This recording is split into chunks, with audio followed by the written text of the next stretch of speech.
We thought we were going to have the week off, but then the New York Jets said, hold our beer. Boy, do we have a lot to say.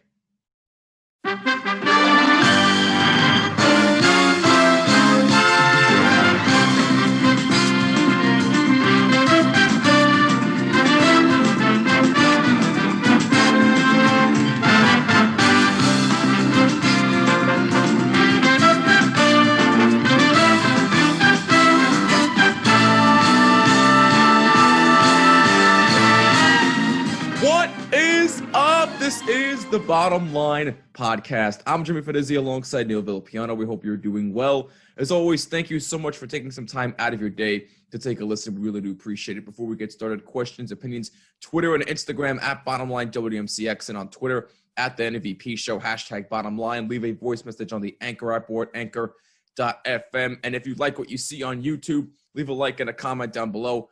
Helps out tremendously, and please make sure you subscribe and hit the bell so you do not miss a single episode. And please make sure you subscribe on all audio listening platforms. Just include Jimmy when searching for this podcast. Neil, I thought we were going to have this week off. Well, first and foremost, how are you doing? I'm sorry I didn't ask that. I'm doing fine. Not really looking forward to talking about what we're talking about because I think, I was hoping that, like you said, I was hoping we'd have the week off and, wouldn't worry about it. But once the thing happened, it pretty much guaranteed that we were going to have to talk about it. You took the words right out of my mouth. We thought we were in the clear. We have our top 5 Christmas movies of all time episode premiering this week on the 23rd of December. It's the 22nd at the time of this recording, so we'll have that premiering tomorrow. So be on the lookout for that. So that's already ready to go. But I thought we were going to have an easy week because Christmas is this week. I was so pumped up. And then the Jets happened.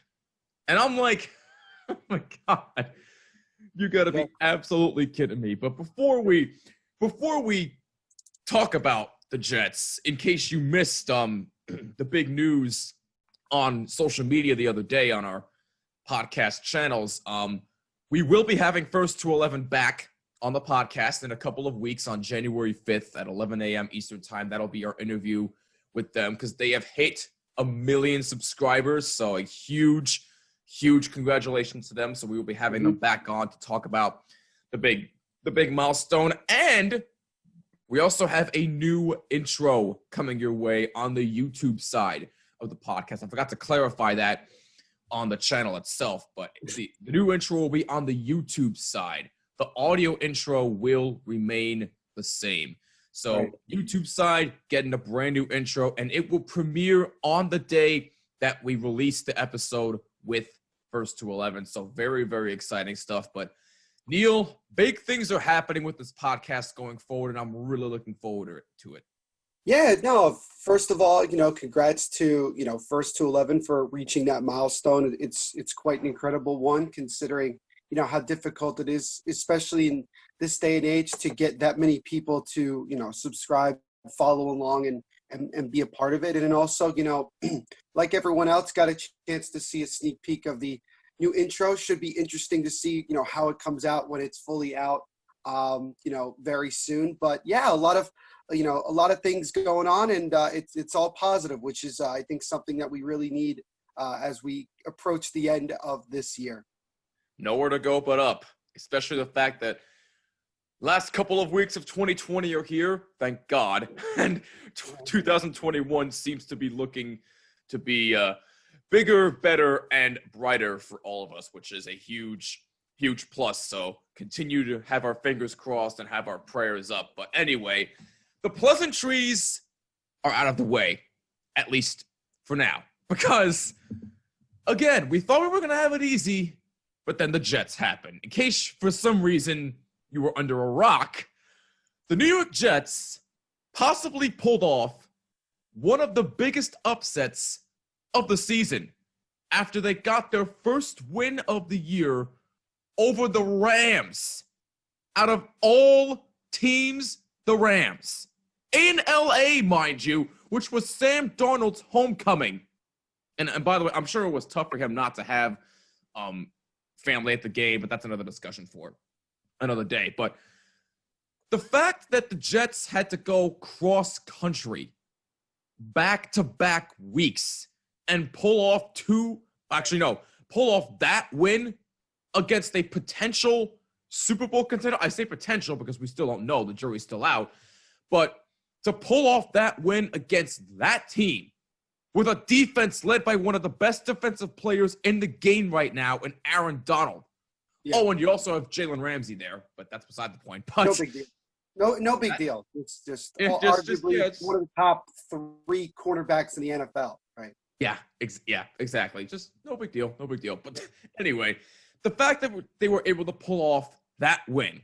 First of all, let me say this. I feel great for the players because look, nobody wants to go 0-16. I get that. If you're a player out there, you're going to feel ecstatic about that win. So from a player's perspective, I am very, very, very happy for them. Congratulations to the players. But I have been hearing all of it from social media from the Jets fans. Oh my God, how the hell could you do this? You had one job, go 0-16, get Trevor Lawrence. Thank you for ruining my life. Hold on a minute. I hate to be this guy, but I actually think this might be a good thing. Now, let me explain. Before anybody craps on me. And this is coming from two Giants. This comes from a Giants fan, by the way. Yes. So yes. Just take this with a grain of salt. Yes, please keep this in mind. We are not Jets fans. We are not Jets the we may not fully understand the extent of your pain, although the Giants don't look that hot either. But anyway. I mean, well, to be fair, I wrote a book on it, so if anybody understands it, it's me. Yes.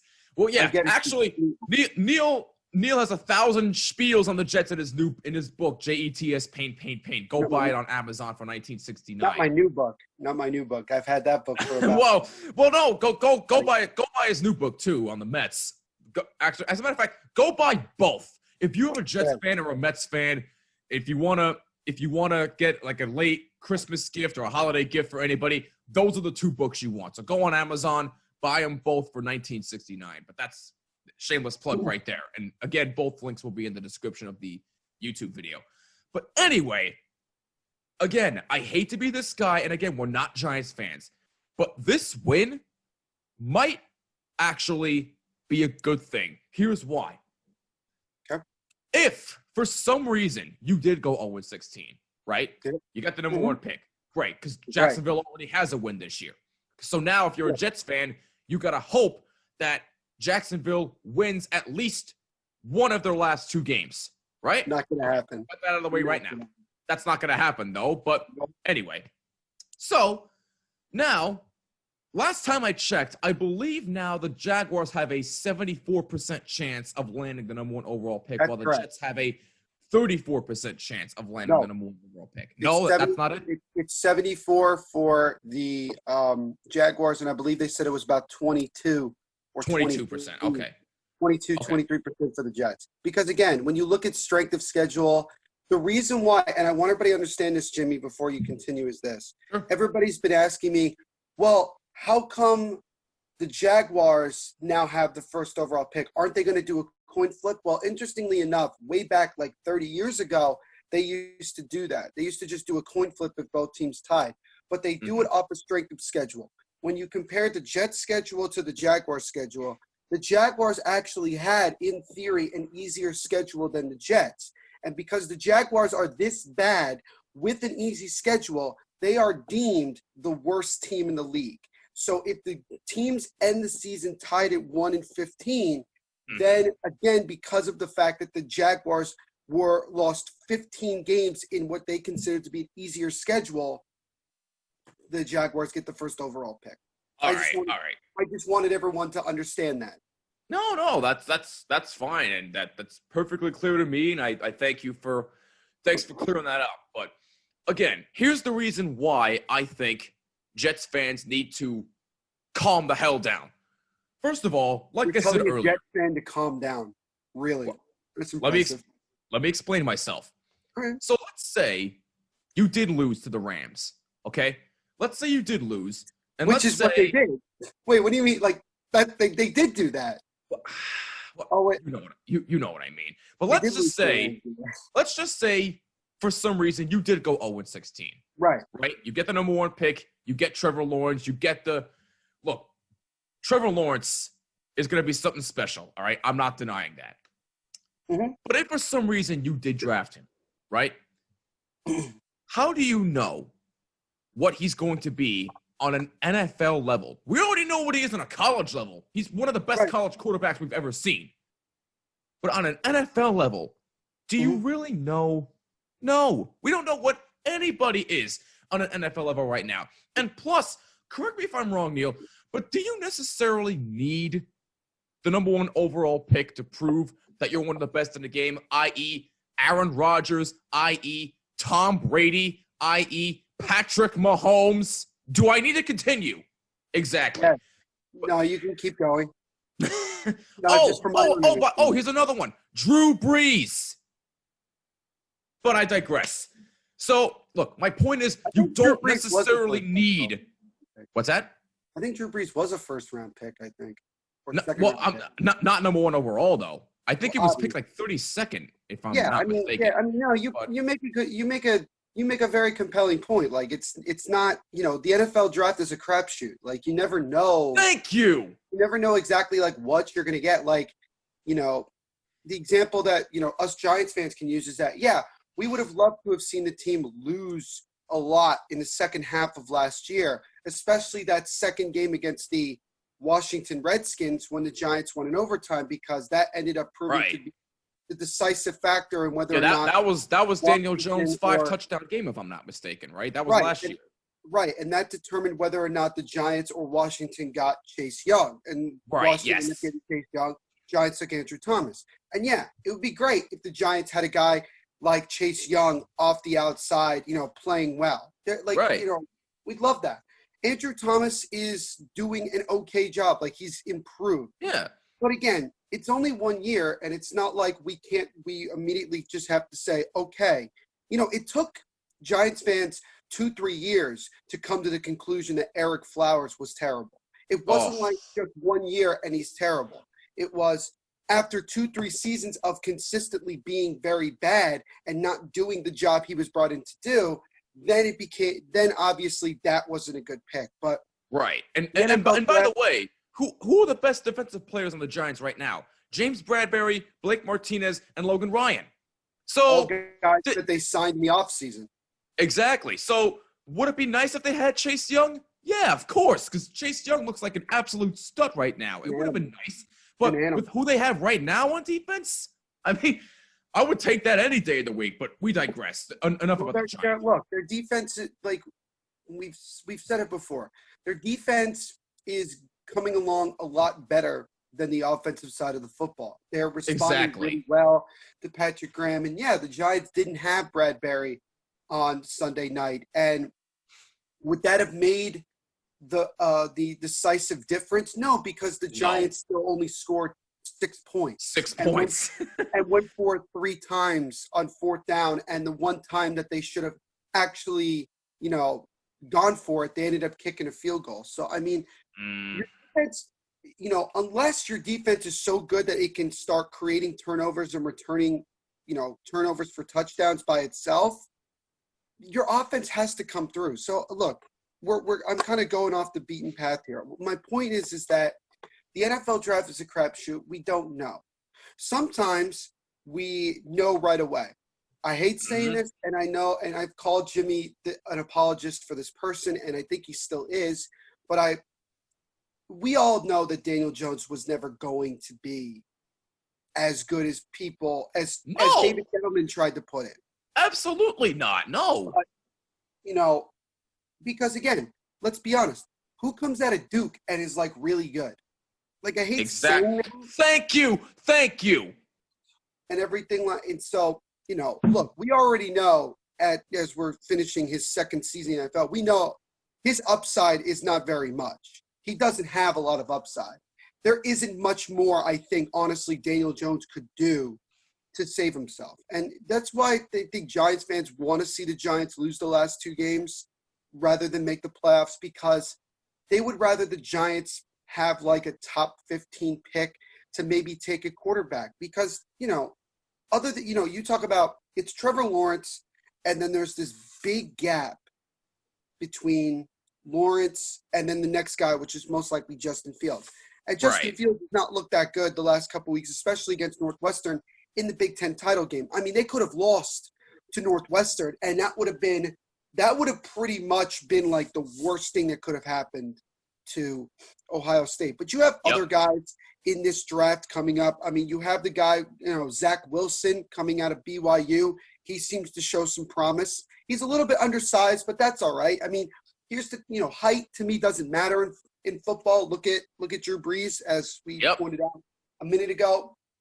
There's a couple other guys whose names escape me. I don't know if Trask will be leaving. I mean, you got Mac Jones, who I know that there's this whole bias about Alabama quarterbacks, and are they really that good, or is it the team that they're around them? Mac Jones could very well be, a guy that a team could take in the middle to late first round and not have to move up, So there's a bunch of ways you can go with this. But again, going back to what I'm saying about the draft, it's a crapshoot, because you can do all the research you want, but until they actually get on the field and they start trying to perform, you're not going to know if you made the right choice or not. Like, you just don't know. It's too early to say if Joe Burrow is going to be as good as everyone hopes he is, because he just tore his ACL. And we all know how difficult it is for anybody, particularly quarterbacks, to come back from an injury that severe. So we'll see. But for Trevor Lawrence, great talent, absolutely great talent. Maybe a once-in-a-generational talent. Like, there is no question. There should be very little debate about that. But again, he could come in and be the second coming of Ryan Leaf. I mean, he could be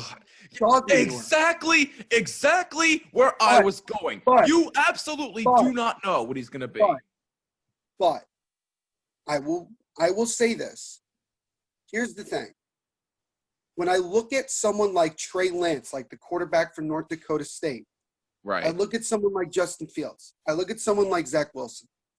You have to go further along in your evaluation and saying, is it the team that he's on that is making him this good, or does he actually have the talent? And again, you don't know.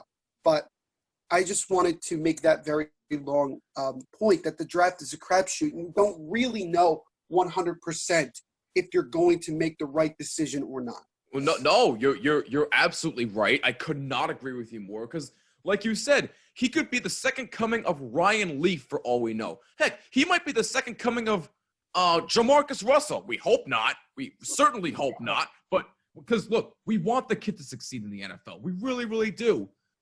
But on a team like the Jets, who have little to nobody, especially on the offensive side of the ball, okay? And by the way, who still has an incompetent head coach who has no idea what he's doing. Because if for some unknown reason, and I'm not saying this is going to happen, so please do not quote me on this. I am.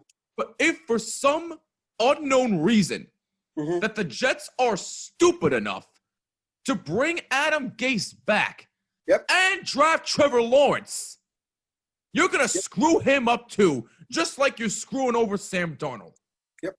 There, I said it. I know you don't want to hear it, but that's the honest-to-God truth. I'm sorry. I don't want that to happen for this kid. So, again, if I am Trevor Lawrence, do not go to the Jets. Don't do it. Unless, for some reason, they, A, get rid of Adam Gase, which I think is highly possible. Get rid of Adam Gase. And B, you have another whole load of draft picks. Get weapons. Get weapons to help your quarterback. Look, has Sam Darnold regressed? Yes. Is it all his fault? Hell no. He is not being coached well. Period. Look, I like Sam Darnold. I still think he can be a very good starting quarterback.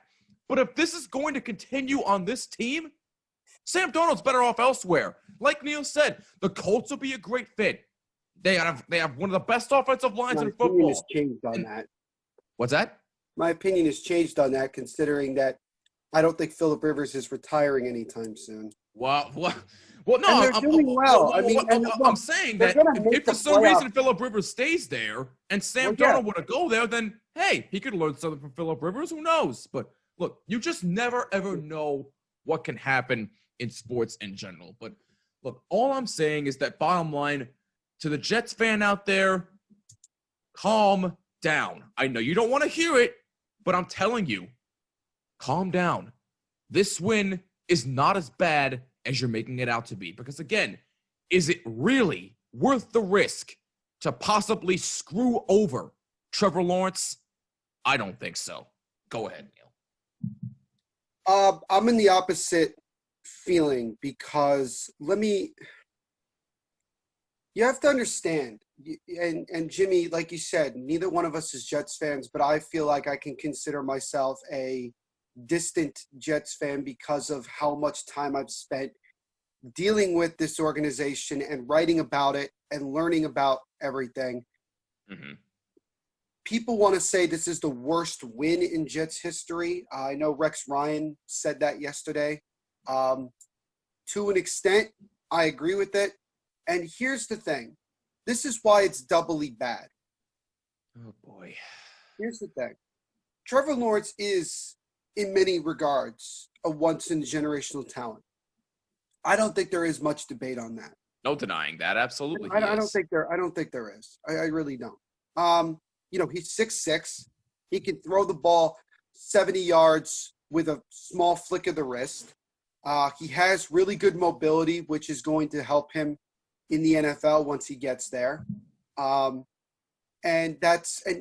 He's got he has tremendous intelligence. He has a very intellectual mind. And I think that's really an important thing. And, Trevor Lawrence has never once said that he would try to spurn anybody. I think if the Jets still ended up with the number 1 overall pick, I think Trevor Lawrence would just go to the Jets. I don't think, unless it really, really got to a point. Because let's be honest, the Jets could draft Jesus Christ for all we care, and it wouldn't matter, because if you don't have the right coach around that quarterback and a good support system around your quarterback, it's just not going to work. There are only a few select of football players that have been able to and successfully been as good as they were projected to be without decent coaching or decent play. I look at somebody like, people want to say put Tom Brady in that category. I don't want to put him in that category because I would like to see him go to a very bad team. It's like, I don't know, the Lions maybe, or the, somebody else, right? I'd like to see how he would perform. Yeah, right. I'd like to see him perform with that. If he's still able to win like 6-7 games, right, and do very well, hit for himself, okay, I get that. Aaron Rodgers, he does have talent around him, and he has solid coaching. I mean, don't get me wrong, but the Packers have gone very, very, very little talent, but I see where you're going. Since the Packers won the Super Bowl in 2010, I feel like the organization in Green Bay is just like, oh, we have Aaron Rodgers, so we could just not pay anybody, and we could just get half decent talent, and Aaron Rodgers will still do well. And to their credit and to their evaluation, that has proven to be the case. But that's why Aaron Rodgers is getting frustrated, because it's like, I don't have that many years left in the league, and now you're going out and drafting a quarterback in the first round. Exactly. I'm sorry. Haven't we been down this road before? Exactly. It's Thank you. It's that kind of thing. So when I look at the Jets, you look at Adam Gase, you knew he was never going to be good. He was never good in Denver after Peyton Manning. He was never good in Chicago as an offensive coordinator. He was never good in Miami with the Dolphins, and you saw with Ryan Tannehill, who, by the way, I think got snubbed for a Pro Bowl, Oh, selection this year. yeah. How did he not make it? That's beyond me. But Because fan voting is stupid. Because fan voting is a waste of time. Because then people vote guys even if they're hurt or they suck. Like, yeah, well, that explains why an overrated tight end made the Pro Bowl. But I digress. That wasn't fan voting. That was coaches and players. All right. They had control over that. Okay. You look at, I guarantee you George Kittle got a crap load of Pro Bowl votes, even though he hasn't played the majority of this season. I mean, that's just what I'm saying. But the thing is that when you look at the Jets, they don't have a direction. They don't. And it starts from the top with Christopher and Woody Johnson. Woody Johnson doesn't really know I think he knows something about football, but he cares more about the business side, like most owners, and that makes sense. Right. He left 4 years ago to be the ambassador in UK for Trump, which I think should already give you a sign as to what type of person Woody Johnson is. But I digress. Then he has his brother, Christopher Johnson, take over as the owner of the Jets. And Christopher Johnson doesn't know anything about anything.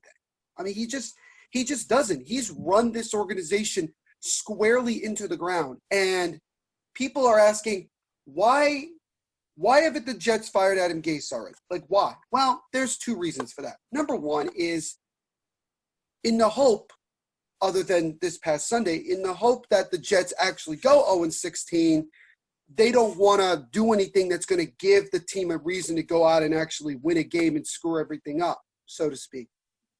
That's one.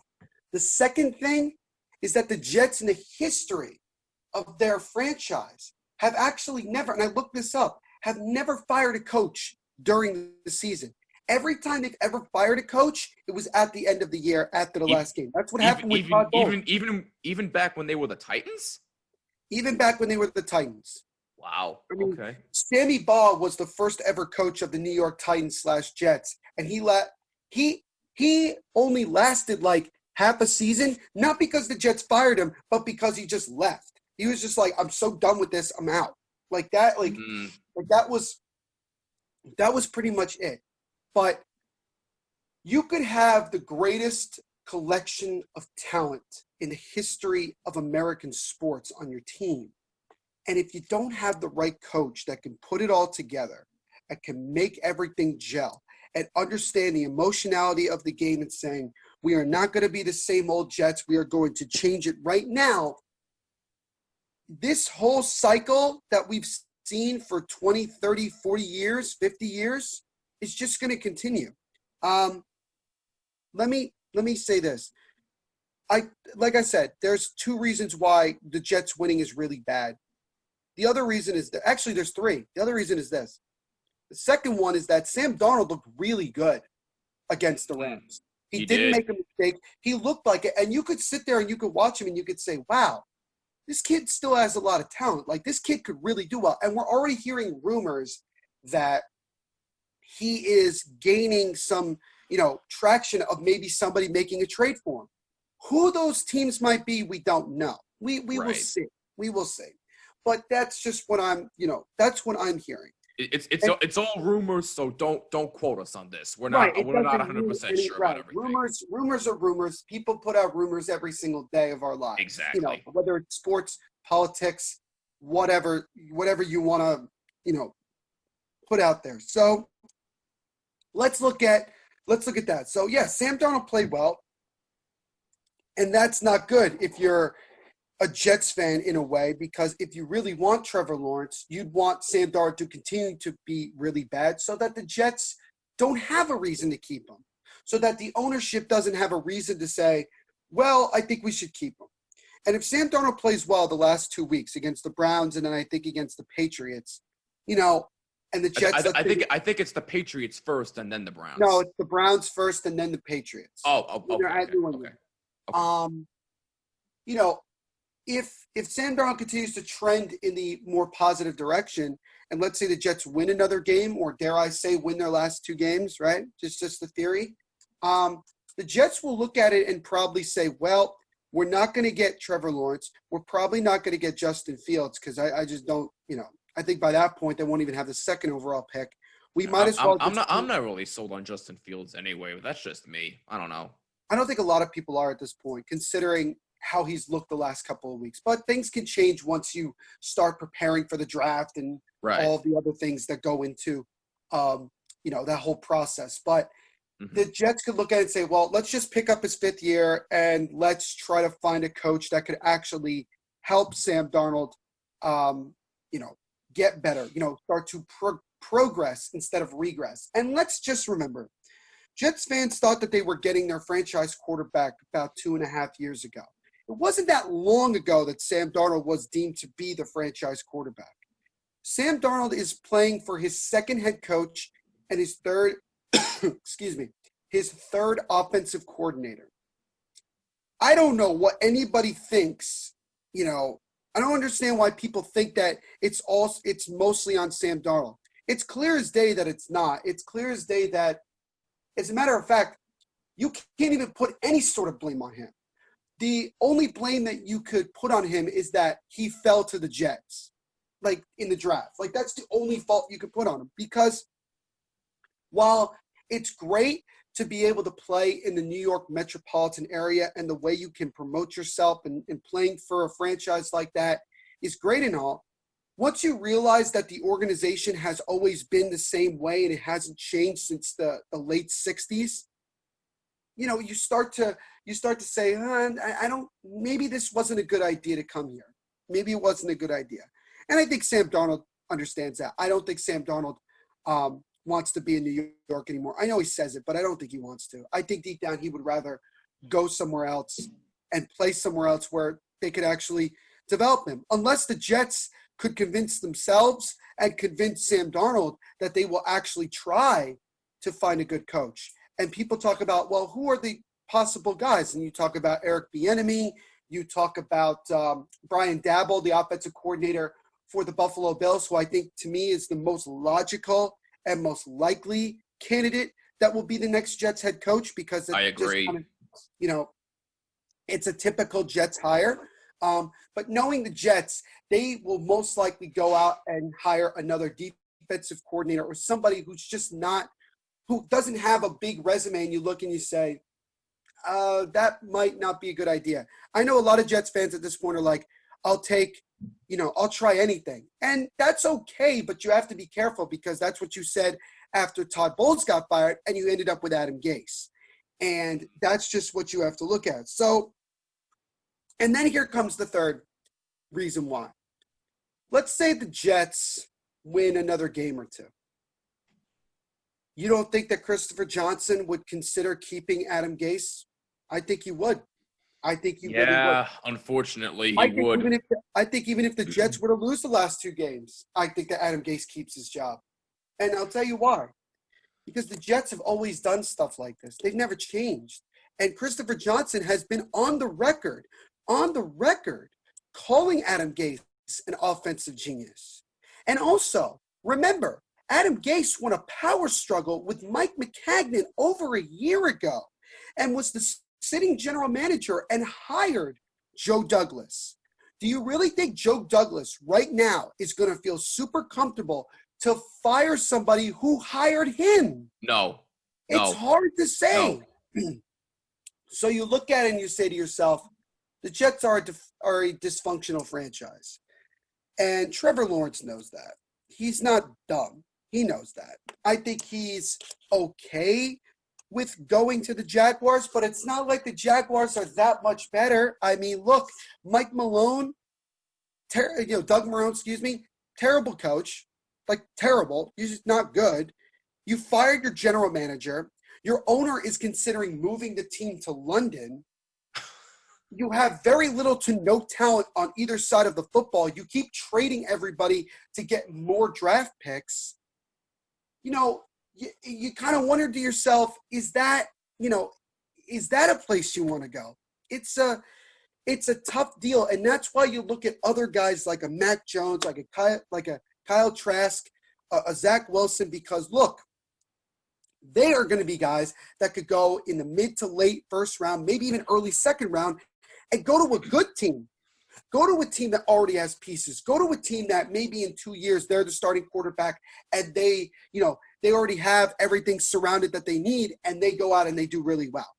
Like, I've seen that before. I've seen it. It's not something that, look at Jimmy Garoppolo when he got drafted by the Patriots.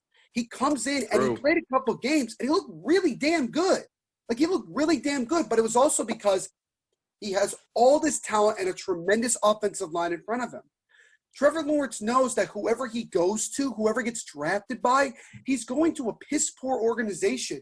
And unless that organization decides to do a complete 180 and says, we're going to start, really trying to build a team and go, try to be competitive, you're going to end up hurting this kid. And that's what you saw with Joe Burrow. The Bengals just are so irrelevant, except last night, that they completely just don't give a crap. Carson Palmer spent the majority of his career in Cincinnati, and they never really built a team around him. Same thing with Andy Dalton. Andy Dalton was actually a pretty good quarterback during his, prime. He was. Now you're actually seeing him do somewhat well with the Cowboys. And you say, oh, look what happens when he actually has some amount of talent around him. Exactly. Trevor Lawrence is not going to be in a good spot no matter what he does, unless he actually decided to force a trade to go somewhere where the team is surrounds him with good pieces. That's what I'm saying. But I think that Adam Gase is going to keep his job. And that's why I think the Jets fans should not calm down, because for most Jets fans, this is the same stuff you've seen for 10, 15, 20, 30, 40, 50 years. It doesn't change. And it just there's no signs of it getting any better. And you look at it and you say, well, we're trying to tank. You couldn't even do that right. You won. You won a meaningless game. It would have been different if you started the season 0-4, 0-5, and then you won a game. It's okay. And yeah, it's great for the Jets players because they don't know if they're going to have a job after the season. And they don't want to be on a team that didn't win anything. Do you think anybody on the 2008 Detroit Lions or the 2016 Cleveland Browns was ecstatic to be on an 0-16 team? No, nobody wants to do absolutely that. Not. In the National Football League, you don't win any of the 16 games. You have 16 chances to win one game, and you don't even do that. And no Jets fan logically wants to see their team go 0-16. Nobody wants to see that. But it's just frustrating when you get to this point in the season, and Jets fans are so numb to everything that when you win a game, it's like they lost anyway because they won, but at what cost? It's like asking Thanos, what did it cost you? Everything. It's like that. That's what I'm saying. So the Jets stand for just enough to succumb. That is what it stands for. Not just in the season, not whatever. It's just enough to succumb. Because when you look at the Jets organization, you look at how the franchise has been run, you look at all the countless times that they've been in positions similar to this, and it's never worked out in their favor. This doesn't change anything. So the Jets really need to look themselves in the mirror and say, okay, we have to evaluate things differently right now. Our job is no longer going to probably be the most interesting and most tempting job to take in the off season. Because if you don't get Trevor Lawrence, a lot of coaches are going to be like, I'd rather either stay where I am or I'd rather go do something else. I'd rather go be a head coach somewhere else. So the Jets have to start planning for other options and what they have to do. I think most likely the Jets are going to end up keeping Sam Darnold because I think that they look at Justin Fields or Zach Wilson and say that,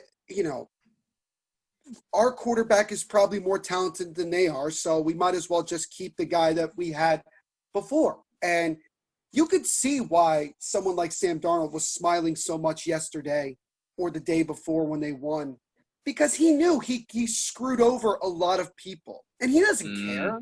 He doesn't care. He wants to play football. And he's on the Jets. And he's trying to win a game. And I feel bad for Jets fans because all of this is completely out of their control. The only thing that they could control is just not showing up to games or watching them. That's the only way that you can even control that. And even that, it's like very little to no control anyway.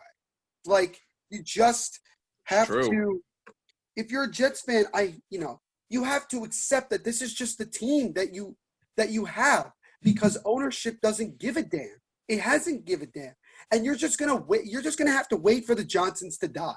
I mean, that's just plain and simple. You're gonna have to wait till they die before you get new ownership.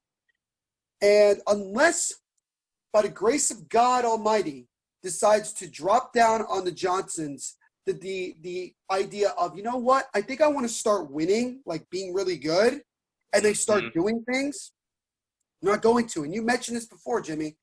They have a boatload of draft picks. I would, honestly, if you really don't think that any of the other quarterbacks are good enough, then just trade the second overall pick and get a boatload more picks and just, add them on. You also have and try to build a team around Sam Darnold so we can actually be better. Right, and then you could actually make a decent evaluation of Sam Darnold. I mean, that's my point. That's my point. That's why I'm saying calm down here. There's no justification for calming down. There's no reason to calm down, because again, I'm not. And when you say calm down, it's like you're talking to Jets fans that are jumping off the Empire State Building wanting to kill themselves. It's more about Jets fans are not calm because they are in this position of all they've known in their lives. Some of them, all they've ever known is the Jets being this way. And they're just tired of it. They're just tired of it. And they say, and there's so many other factors than just drafting a generational talent at quarterback. If you don't have a good coach, that quarterback is not going to do anything. You don't have a good offensive line, you got nothing. I really wish people would understand that the offensive line is the most important position in all of football. Thank you. It is not the quarterback. It is not the center especially. The center especially. So you have to have that relationship, because if they're not blocking for you, it won't matter. It will not matter. So this is what I would say. Jets fans, you have no reason to calm down. You don't have a reason to calm down. And I'm not saying go out there and run around, your neighborhood and freak out. What I'm saying is that you have a reason to feel depressed. You have a reason to feel angry. You have a reason to feel nothing. You have a reason to feel all these things, because this is the same road you've been down for the 9th billionth time, and it does not change. So for any Jets fan out there that is happy that the Jets won, good for you. Honestly, good for you, because nobody wants to see their team go 0-16. Nobody. Every player on that Jets team, Quinnen Williams, who fought through a freaking concussion and had one of the best games of his career, good for you. The special teams who blocked a punt, good for you. Sam Darnold, good for you. Adam Gase, as much as I think you're a wacko unit, good for you. You won a football game in the National Football League. Congratulations. You finally did it. It took you this long. So, Jets fans, we're going down the same road, ladies and gentlemen. It's not going to change. Even if you got Trevor Lawrence, what difference would it have made if you don't have a good coach? So, Jets fans, just continue to accept that more pain is coming, whether it's going to be the rest of the season or down the road, who knows? But until the day that either the Jets ownership dies, they're dead, they're in the ground, they're not coming back, they can't do anything, or they sell the franchise to somebody who actually wants to try, like a Steve Cohen, who supposedly wants to actually build a contender, and time will tell if that ends up being the case. Unless those things happen, you're getting the same thing. It does not matter. Was it funny that the Jets won? Of course it's funny. The Jets are a running joke all year. They're the most talked about thing in the sports world in North America. People in Canada talk about it more than the fact that hockey's back. I mean, you would have thought that Canada would have just been like, all right, forget every other sport, hockey's back. No, the Jets are still talked about more. You don't think guys on TSN or Sportsnet or anywhere else isn't laughing and enjoying the fact that You're the Jets right are about like that. This is just what it is. This is just what it is. And the fact that you and I live this close to this team is even sadder than that. So, look, honestly and truly, if I'm the Jets players, go out and win the next 2 games. Go out and win the next 2 games and really screw over people. And I'm not talking about the fans, because Jets fans are more loyal than any other fans I've ever known, because if you look at the history of their franchise and the fact that so many people have stayed on this long is a miracle of itself. The people you need to screw over are the Johnsons. The Johnsons were hoping that, by them just not doing anything, that they would be rewarded, with a great talent like Trevor Lawrence. And it's like, no, you don't. You don't get that. I'm sorry. You ain't getting that. But I will leave with this. The Jets also have the second most cap space going into next season. People will ask, well, why would anybody go to the Jets? I'll tell you why. Money talks. BS walks. There you go. That's the reality of it. If Juju Smith-Schuster gets a boatload of money from the Jets and nobody else, you don't think Juju Smith-Schuster will gladly sign with the Jets? Oh, he'll absolutely take it. 100%.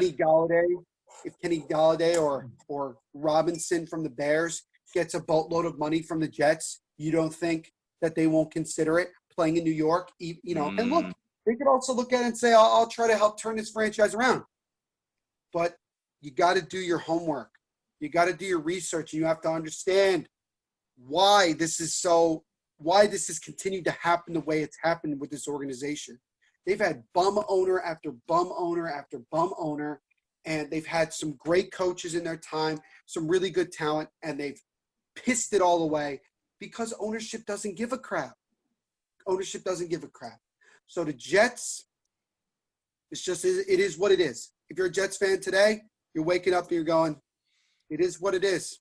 This is no different than any other year that I've experienced this with the Jets. False hope, nothing really working, and just enough to succumb. Look, I'm not saying don't feel how you want to feel. Of course, feel how you want to feel. Jimmy, there's no way you can defend this. There's no way you can defend what has happened. Well, I think it might be too late because I already made my point. But look, bottom line, if you're a Jets fan, look, feel how you want to feel. We're not going to stop you from feeling how you feel. If you're angry, be angry. If you're happy, be happy. If you're in pain, be in pain. We get it. Feel how you want to feel. But look, all I'm saying is that the reason why I guess I'm telling Jet fans to calm down is because I'm worried. I'm worried that they're going to screw over Trevor Lawrence.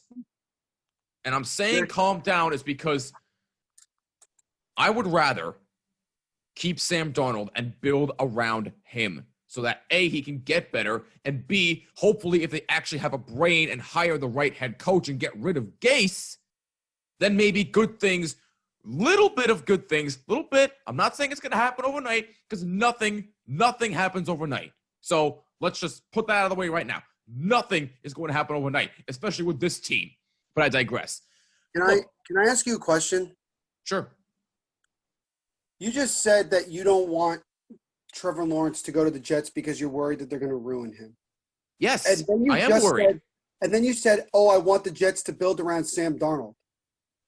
He's going to go into his 4th year and nothing has happened. What is the difference? Because he's not being coached right. He's not being coached right. He's had how many coaches you said? Jimmy, what would have been the difference between Sam Darnold being there and Trevor Lawrence? The answer is nothing because it didn't matter. It's not going to matter. Sam Darnold came from USC, considered to be a once-in-a-generational talent. I am not making this up. People thought that the Browns should have taken Sam Darnold with the number 1 overall pick over Baker Mayfield. And don't get me wrong, do I still think that Sam Darnold can be a great quarterback? Absolutely. He has the talent. He is a bona fide leader. Right. Look at Baker Mayfield. Baker Mayfield looked solid in the second half of his rookie year. Last year with Freddie Kitchens was hot garbage. To start this year, looked like dog doo-doo. Now, with Kevin Stefanski, with a solid offensive line, with good weapons, and by the way, no Odell Beckham Jr. for the second half of this year, the Browns are just cruising right now. They could actually come back and win the AFC North because the Steelers forgot how to win a football game. And Baker Mayfield should be considered for MVP because of how good he has gotten. And that right there is because of how the Browns have built their team and that Kevin Stefanski is actually a good head coach and knows what he's doing. It would not have mattered if Trevor Lawrence, Sam Darnold, or Jesus Christ himself was on the Jets.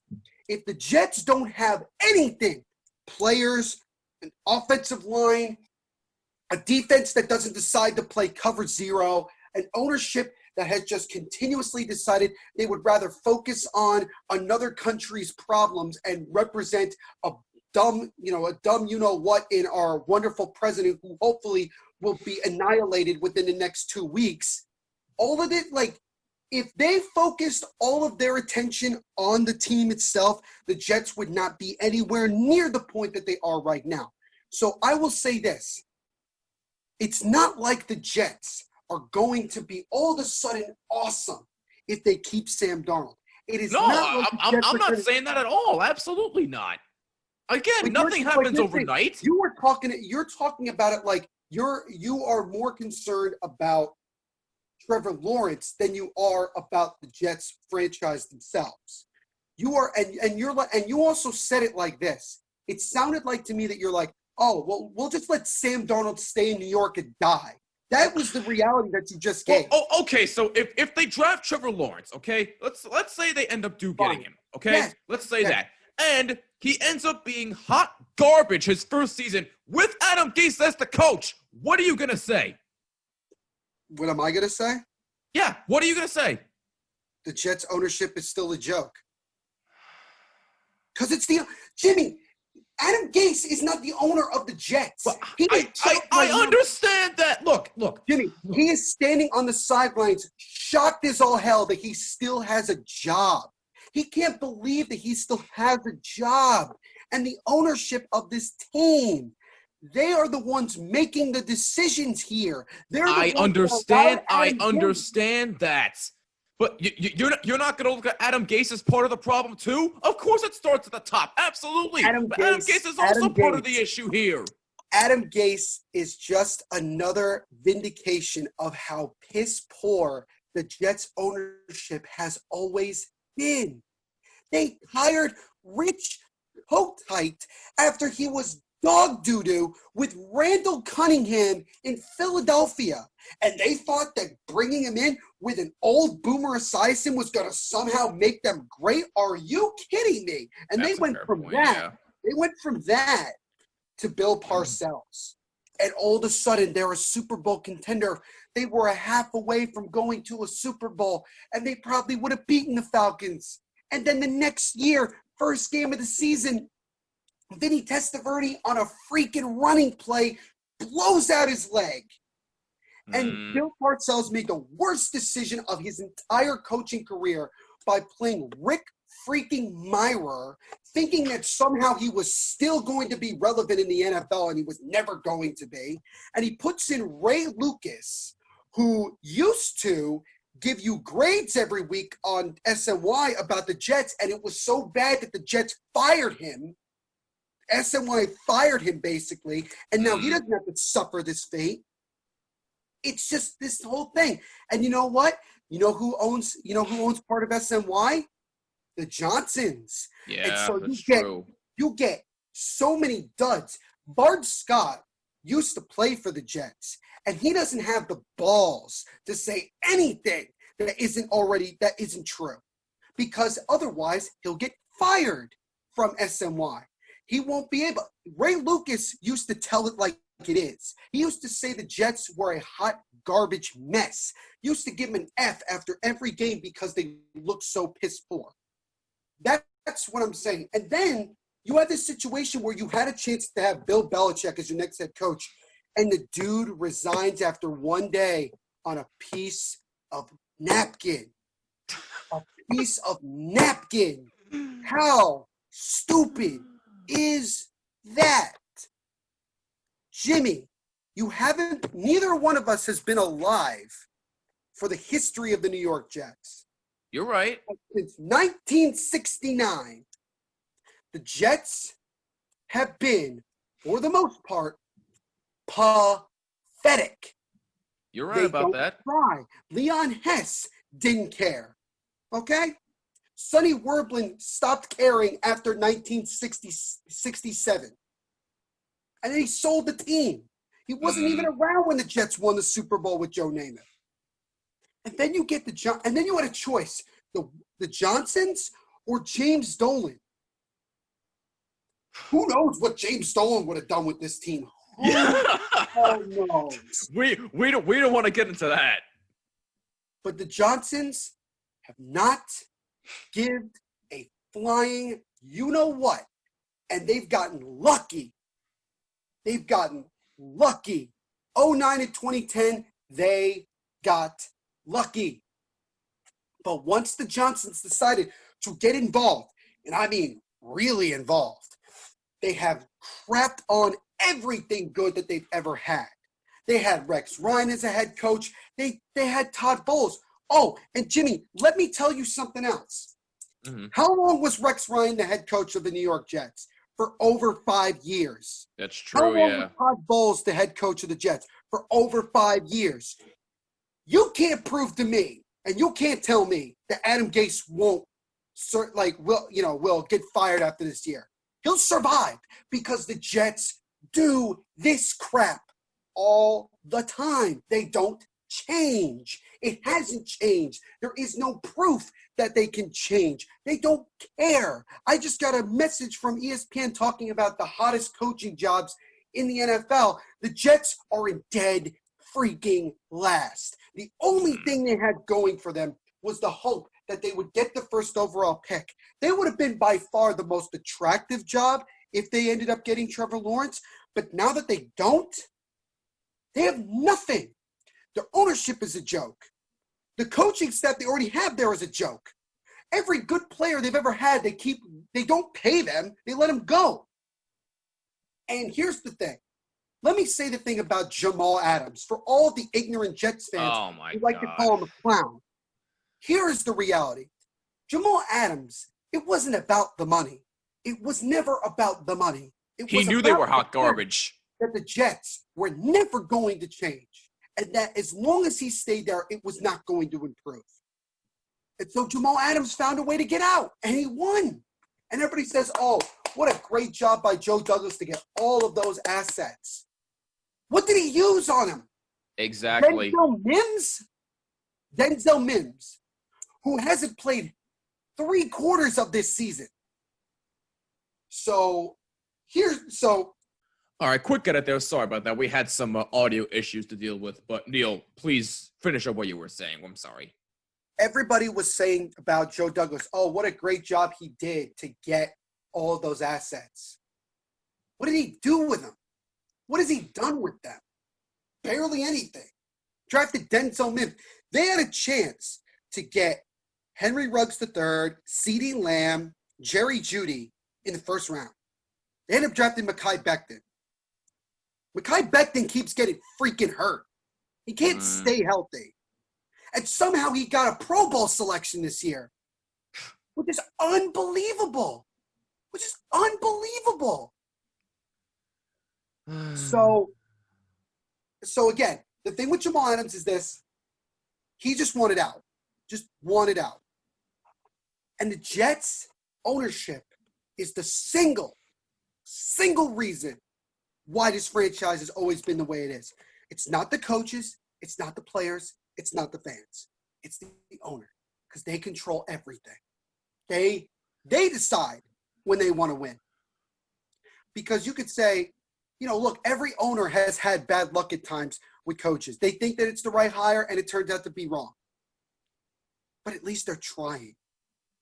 The Jets are just throwing crap on the wall to see if it sticks. That's all they're doing at the end of the day. That's all they've ever done. The interest of the owners is not the same as the interest of the fans. So, where did the Jets go from here?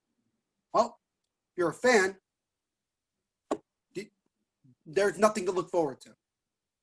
If you're on the team, you might as well go and try to do well the next 2 weeks and try to finish the season on a high note, and maybe you get an opportunity to go play somewhere else. If you're the owner, if you're the coaching staff, same deal, because I think there's a good chance that Adam Gase stays on, but we'll see about that. If you're the owners, it's just you just continue to do what you've been doing, or you get a miracle gets thrown your way and it dawns on you that maybe you should try to win games. But the bottom line is that the Jets fans should be angry today. The Jets fans should be disappointed, probably depressed if they want to be. There's nothing to look forward to. There's absolutely nothing to look forward to. Trevor Lawrence, I think there is a 50-50 chance that he will do really well in the NFL. Every player that comes out of the NFL draft has a 50-50 chance of doing well. Right. Every player. Even if you're Mr. Irrelevant. Who the Giants have, by the way, Tay Crowder, who's actually done pretty well. So that's something to mention. But yeah, it's true. Here's the thing. It doesn't matter. It doesn't matter who you draft. It doesn't matter who you sign. If your ownership doesn't care and they keep trying to bring in bum coach after bum coach and they don't really care and try to win games, you're not going to do anything. Just enough to succumb. And that's what you saw on Sunday afternoon. That's all you saw with the Jets. And that's what you're going to keep seeing until the day we all die. And there is no way that you can defend that. There is no way you can defend it the other way. No other way. I'm not saying you don't make fair points. You absolutely do. And look, it does start at the top. 100% get it. And it does. Ownership clearly does not give an F about this whole thing. They never have and they never will unless they sell it. Unless for some reason they grow a brain and they're like, oh, wait, we should actually try and do something. Maybe maybe we should actually sell the team to somebody. Maybe that could work. But no, they still don't know what the hell they're doing, and they're probably going to stay on until we're all in our graves, which is a sad thing. Well, to be fair, they'll be in their graves before us. So, you're just waiting for the owners to die. You just gotta wait till they die. Well, look, as painful as that may seem to say, we don't want anybody to die, obviously, but you get his point. I mean, die like they die of old age. Well, yeah. Just die when they're in their 90s. Well, yeah. Anyway, like, well, that's another 30 years. I think the Giants are in the 60s. I could be wrong. I have no idea. Look, anyway, though, you get it. Look, again, I will say this just to conclude this argument. I am saying if you are a Jets fan, you are more than welcome to feel how you feel. I'm not saying you can't do that. But look, I stand by what I said. I'm not changing it right now. Right. Hey, maybe it could change in the future. Who knows? But right now, I stand by what I said. I'm ready to get ridiculed. Come at me. I don't care. I'll take it. I'm a man. But look, bottom line is simple. Neil is right about this. Ownership doesn't care, and they never will. And even if they do get Trevor Lawrence, he does make a fair point. It ain't gonna matter what they do. It really won't. It's never matter. It's never like as long as ownership is ownership, that's all we got. So exactly. Buckle up, Jets fans. You're getting another 30 years at least of piss poor football. And you may get lucky. There's nothing wrong with a little bit of luck. But bottom line, you're screwed. You're a Jets fan, you're screwed. And you might as well leave town before it gets really bad. Just enough to succumb. JETS. Pain, pain, pain.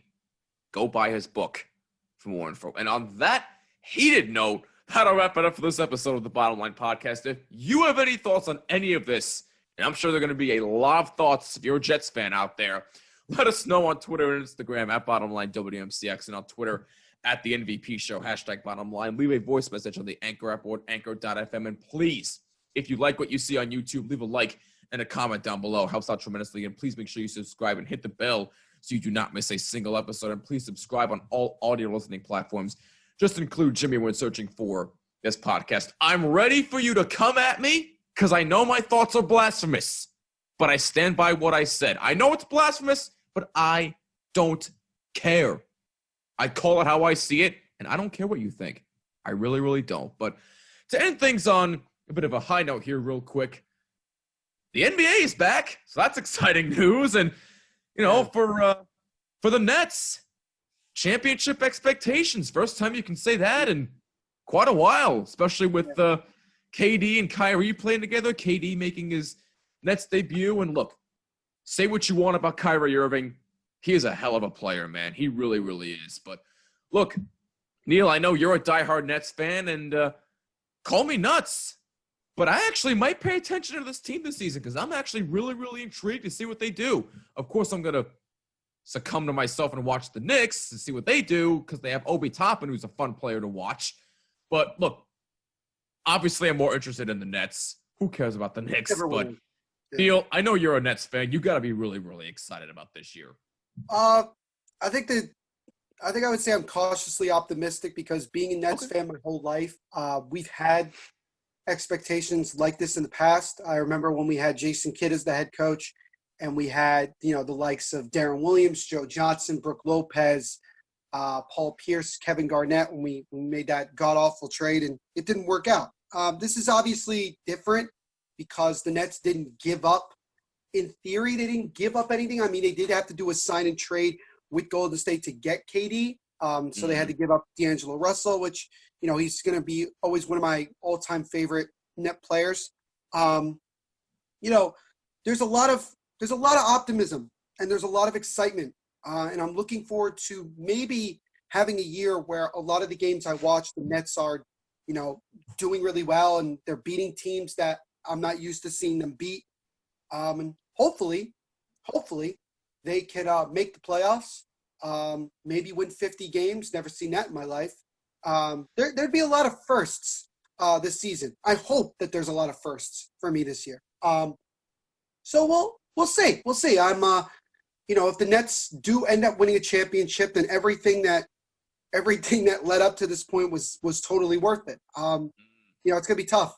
You have the likes of the Bucks, 76ers, even the Raptors still. The fact, even though they've lost some talent.